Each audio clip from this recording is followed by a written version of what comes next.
नमस्कार। आज का टॉपिक है पर्यावरण। आसान शब्दों में कहें तो पृथ्वी के चारों ओर पाए जाने वाले आवरण को पर्यावरण कहा जाता है। सीसी पाई के शब्दों में मनुष्य स्थान विशेष में विशेष समय में जिन परिस्थितियों से घिरा हुआ होता है उसे ही पर्यावरण कहा जाता है। प्रदूषण क्या होता है? तो प्रदूषण की जल, मृदा या वायु का एक निश्चित भौतिक, रासायनिक और जैविक संगठन पाया जाता है। इस संगठन में अवांछनीय परिवर्तन होते हैं, उन्हें ही प्रदूषण कहा जाता है। प्रदूषण कई प्रकार के होते हैं, जैसे जल प्रदूषण, वायु प्रदूषण, मृदा प्रदूषण, ध्वनि प्रदूषण, विकिरण प्रदूषण। तो सबसे पहले बात कर लेते हैं हम वायु प्रदूषण की। तो वायु प्रदूषण में वायुमंडल की गैसों का एक निश्चित संगठन पाया जाता है। निश्चित मात्रा में गैसें पाई जाती है, जिसमें नाइट्रोजन 78%, ऑक्सीजन लगभग 21% और तीसरी सर्वाधिक गैस की मात्रा की बात करें तो वह है आर्गन। कार्बन डाइऑक्साइड नहीं पाई जाती दोस्तों। तीसरे नंबर की जो गैस है सर्वाधिक मात्रा में वो आर्गन है, जिसका है 0.93%। कार्बन डाइऑक्साइड 0.03% पाई जाती है। नगण्य मात्रा में पाए जाने पर भी इसका विशेष महत्व है। और बाकी की हीलियम, जलवाष्प, हाइड्रोजन इस तरह की गैसें पाई जाती है। वायु प्रदूषण के स्रोतों की बात करें, किन कारण वायु प्रदूषण फैलता है, तो इसके दो स्रोत हैं। एक तो प्राकृतिक स्रोत, जो प्रकृतिदत्त होता है, जिनमें आंधियाँ चलना, तूफान आना, दावानल, चक्रवात या पहाड़ों का गिरना, भूस्खलन होना, ये सब प्राकृतिक कारणों में आते हैं।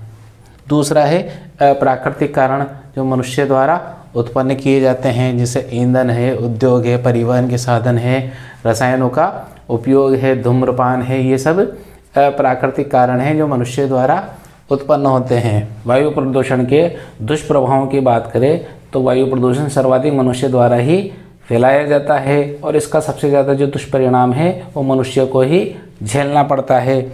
मानव स्वास्थ्य पर सबसे ज़्यादा प्रभाव पड़ता है वायु प्रदूषण का। दूसरे की बात कर ले तो वनस्पति, जीव जंतु और कीटों के अस्तित्व पर वायु प्रदूषण के कारण संकट उत्पन्न हो जाता है।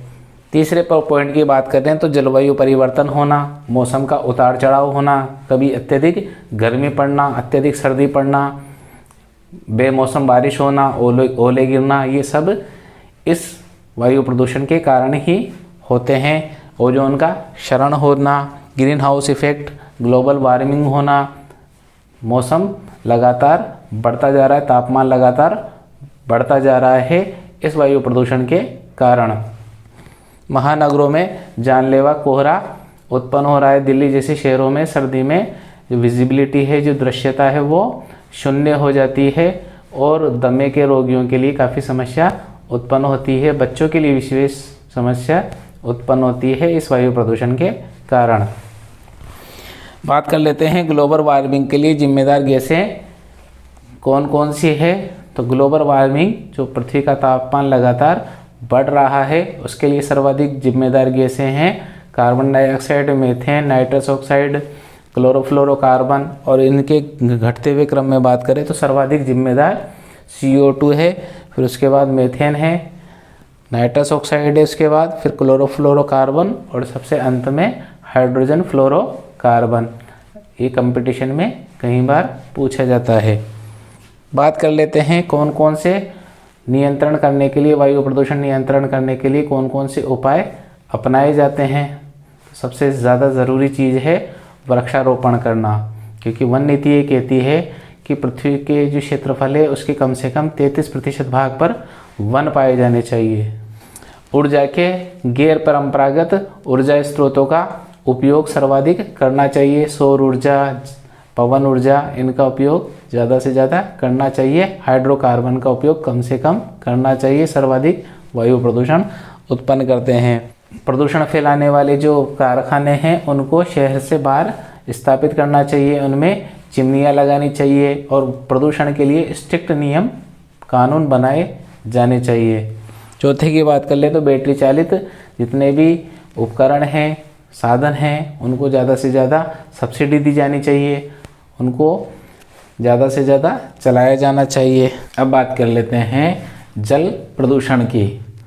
तो जल प्रदूषण जल के भौतिक, रासायनिक और जैविक गुणों में अवांछनीय परिवर्तन उत्पन्न हो जाते हैं अपशिष्ट पदार्थों के कारण, जो मनुष्य और जीवों में विपरीत प्रकार के प्रभाव उत्पन्न करते हैं। इसे ही जल प्रदूषण कहा जाता है। जल प्रदूषण के कारण डायरिया जैसी बीमारी के कारण विश्व में 2300 लोग प्रतिदिन मर रहे हैं। ये एक सर्वे की रिपोर्ट है।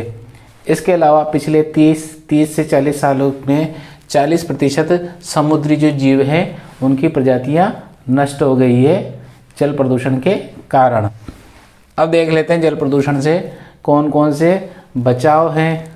तो सबसे पहला ये है कि जितने भी नगर हैं उनमें सब में मल निस्तारण के लिए सीवर यंत्रों की स्थापना की जानी चाहिए ताकि वो मल जलाशयों में न जाओ।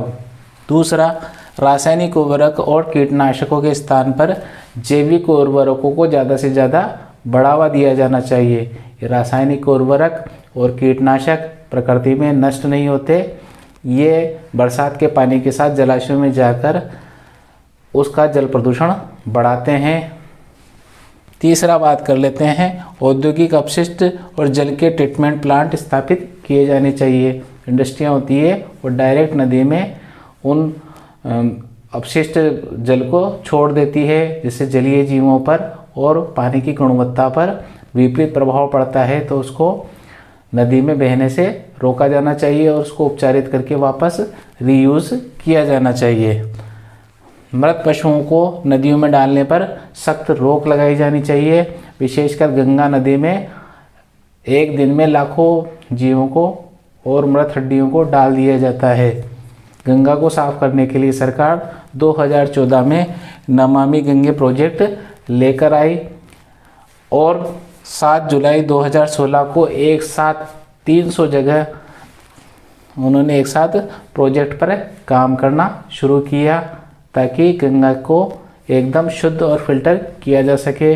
पिछले 6 सालों के प्रयास में काफ़ी कुछ देखने को मिला है, पर पूर्ण इसकी परिणति नहीं हुई है। बात कर लेते हैं ध्वनि प्रदूषण की। तो ऐसी अवांछित तीव्र आवाज़ की ध्वनि जो जीवों में बेचैनी और अशांति उत्पन्न करे उसे ही ध्वनि प्रदूषण कहा जाता है। मनुष्य की श्रवण क्षमता 50 से 60 डेसिबल के बीच में होती है। 80 से और 120 के बीच की ध्वनि होती है, उन सभी ध्वनियों को ध्वनि प्रदूषण में गिना जाता है। तो ध्वनि प्रदूषण से कौन कौन सी हानियाँ होती है? ध्वनि प्रदूषण सीधी मस्तिष्क को प्रभावित करती है, जिससे चिड़चिड़ापन होना, बहरापन होना, स्थायी रूप से श्रवण शक्ति का लॉस होना या पागलपन के दौरे होना, इस तरह की समस्याएं उत्पन्न हो जाती है। अब ध्वनि प्रदूषण किस कारण उत्पन्न होते हैं? तो जेट विमानों से, जो रेल की जो हॉर्न की आवाज़ होती है उससे, कल हॉर्न से, इस तरह से कई तरह की ध्वनियाँ, तीव्र गति की ध्वनियाँ उत्पन्न होती है। और डीजे से निकलने वाली जो ध्वनि होती है या ईयरफोन लगा के हम तेज़ आवाज़ में जो संगीत सुनते हैं, ये हमारी स्थायी रूप से श्रवण शक्ति को, सुनने की क्षमता को ख़त्म कर सकती है। अब बात कर लेते हैं भूमि प्रदूषण की या मृदा प्रदूषण की। तो भूमि की जो मिट्टी होती है एक निश्चित पीएच पाया जाता है, एक निश्चित उसके रासायनिक संगठन पाया जाता है, निश्चित गुणवत्ता पाई जाती है। जब भूमि की गुणवत्ता और उपजाऊपन में कमी आ जाती है उसे ही भूमि प्रदूषण कहा जाता है। क्या कारण है?